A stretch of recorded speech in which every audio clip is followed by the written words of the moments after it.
তিনটাই দিয়ে লাখ 60 রুপি করে টাকা তিনটাই দিয়ে লাখ দুইটা এবার যদি হয় দিবে তিনবার দিলে সব দিয়ে লাখ লাগা টাকা বলো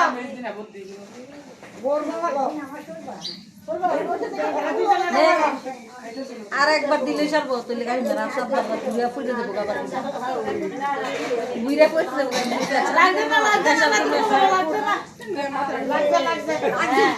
তাও তো লাগাই দিছে এইবার এবার ঘুরে আর ঘুরে তাও তো লাগাই দিছে নামাই দিয়ে না লাগা না নাকি তো বলো